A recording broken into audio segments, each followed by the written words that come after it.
She was slapped, pinched, her hair pulled until she cried out. Dark bruises appeared overnight. Hello everyone, you're watching Lows and Lashes and I'm Swanali. Today I'm going to share with you two horror folklores while doing my makeup. I hope you're going to enjoy this episode. Let's get started.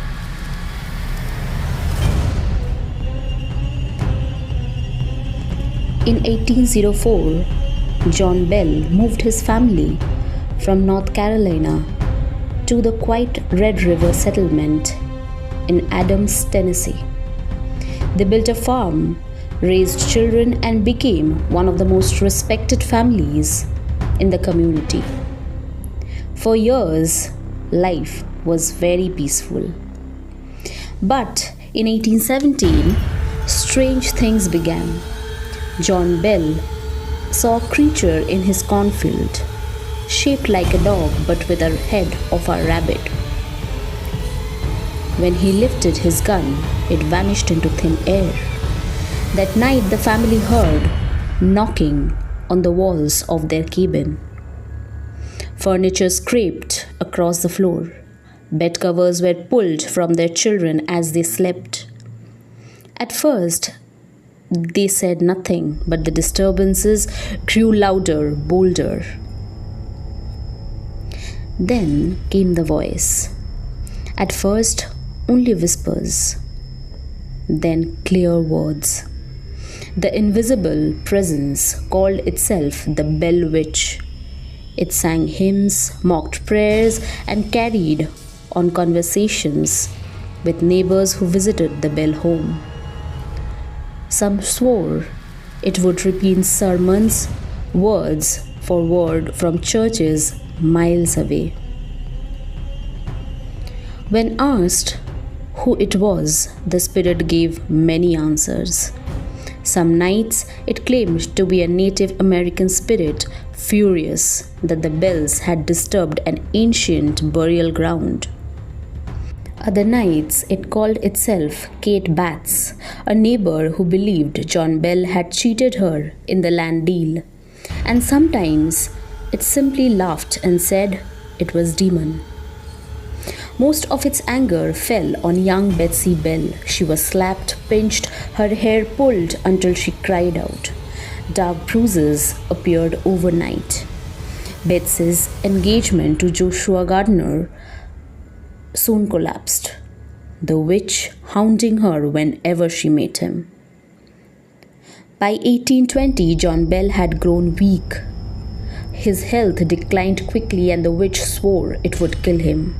On December 20th, 1820, he was found dead in his bed. Near him lay a small vial filled with strange black liquid. When given to the family's cat, the animal dropped dead instantly. And through the silence, there was a voice. I gave old Jack a big dose of that last night, which fixed him. John Bell's funeral drew the whole county, but even there the witch jeered at mourners, mocked hymns until the service ended in unease.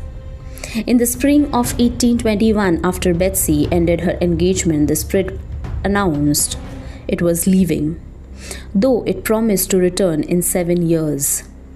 Some said it did, briefly haunting John Bell Jr. before fading once more. Yet the legend never died. Farmers, travelers, even soldiers claimed to hear its voice on dark nights along the Red River. Who knows? Was it truly a curse, a restless ghost, or only fear and gossip feeding itself until it became America's most famous haunting? The truth may never be known, but the Bell Witch still waits in every retelling. Let's move on to our next story.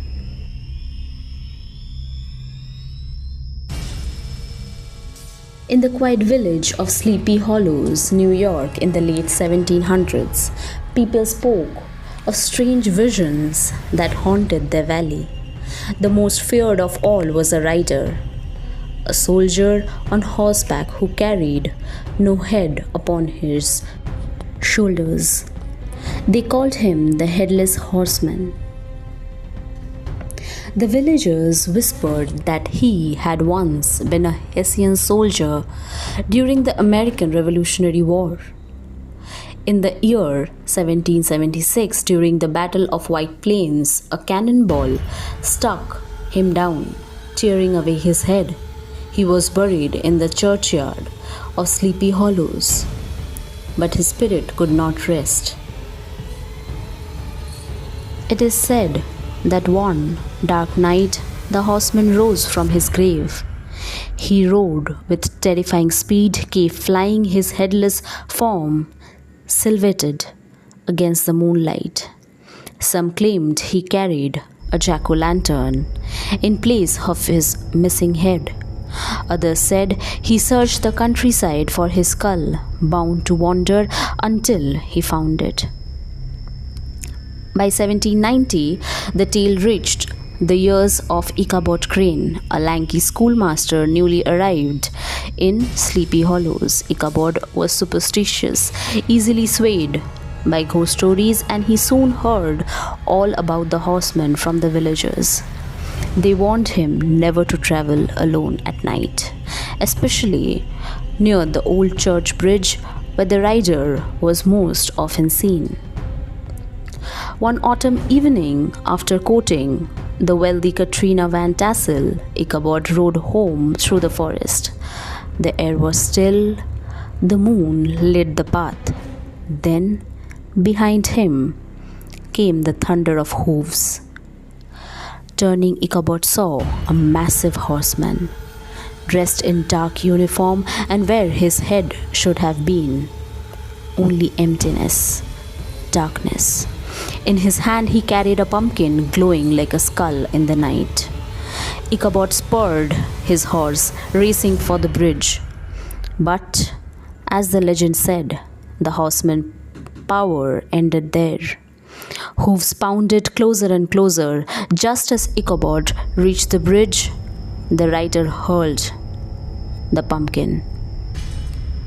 Ichabod spurred his horse, racing for the bridge.